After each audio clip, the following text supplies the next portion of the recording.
Hello and welcome back to An Old Man Watches, where today I'm going to be talking about the 2005 sequel to Uwe Boll's notorious House of the Dead, the not very imaginatively titled zombie movie House of the Dead 2. And the film begins in Cuesta Verde University in Seattle, where Professor Roy Kurian is experimenting on two survivors of the first film's zombie outbreak. Kurian's goal is to create a serum that will bring the dead back to life and grant them immortality. But, wouldn't you know it, when he murders a student and tries his serum on her, she goes full Walking Dead on him instead, beginning a fully fledged zombie outbreak at the university. The outbreak comes to the attention of the Advanced Mission Squad, a government team that specialises in handling strange and terrible phenomena such as zombie infections. Agents Jake Ellis and Alexandra Morgan assemble a team of US Marines to accompany them onto the zombie infested university campus. Their mission? To retrieve a blood sample from the originally infected specimen, as that may help in creating a vaccine for the undead plague. They're also warned that they only have until midnight to complete their task. At that time, the university will be levelled by missile strike, regardless of whether or not they are still on site. So, in the team goes. And from there, you can pretty much play standard zombie movie bingo card. There's hordes of undead to kill, the inevitable is this person infected or not subplot, more than once, in fact, the selfish jerk who messes things up, and so on and so forth. Though, I mean, really, if you sit down to watch House of the Dead 2 expecting anything other than pro forma zombie shenanigans, you're an incorrigible optimist. So, Uwe Boll's 2003 House of the Dead film was a critical and commercial failure. So, how did it get a sequel? Well, perhaps it was simple as one of the writers of the first film wrote another script, and the rights to the House of the Dead name were still there, so why not? Connections between the two films are fairly thin, mostly some dialogue and the brief return of one actor in something of a cameo role. Still, given the commercial failure of the first film, it's no surprise that this movie was made on a smaller financial scale, with a production budget reportedly around half that of its predecessor. It was also targeted as a TV and home media release rather than going to movie theatres.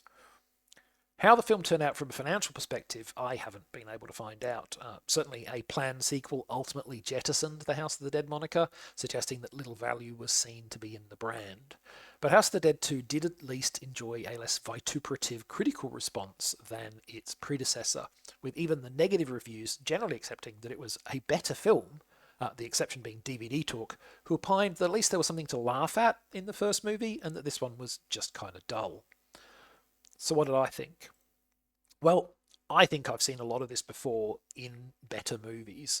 For instance, House of the Dead 2 owes a great debt to James Cameron's Aliens, as the archetypical a bunch of Marines go up against a horde of non-natural enemies for which they are totally unprepared.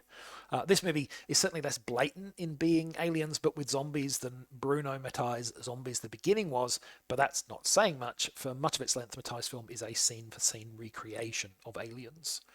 And House of the Dead 2 is surely not alone in cribbing hard from Aliens. Paul W.S. Anderson's first Resident Evil did the same thing. And I spent much of my time watching this film in noting all the similarities between it and that movie. Both films have many of the same elements: the initial infection, failure to fully comprehend the threat, overconfident special forces troops, the countdown to an explosion, a tough lady soldier you know isn't going to make it, a betrayal within the group, and so on. Resident Evil, however, had a killer soundtrack, a genuinely creepy antagonist in the Red Queen, and much better staged action sequences than this movie does. Basically, everything you'll see here, you've probably not just seen done before, but also done better.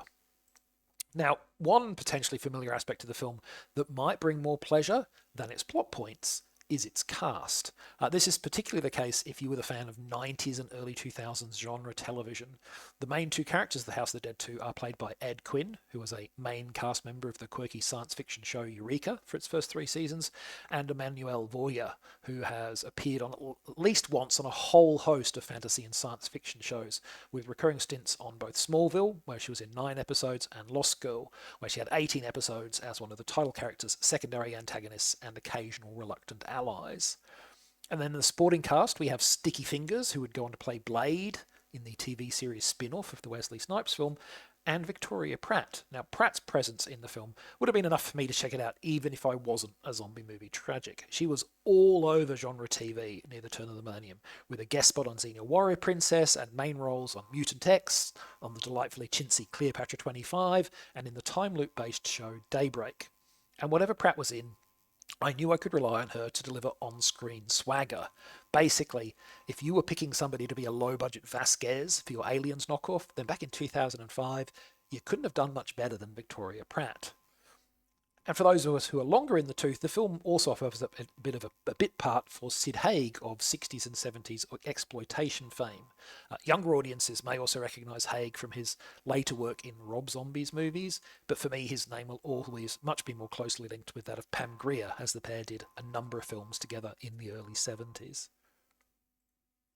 So, along with all those familiar elements, the script throws out a hodgepodge of what might, if one was feeling extremely generous, be called innovations, but are probably more accurately termed oddments.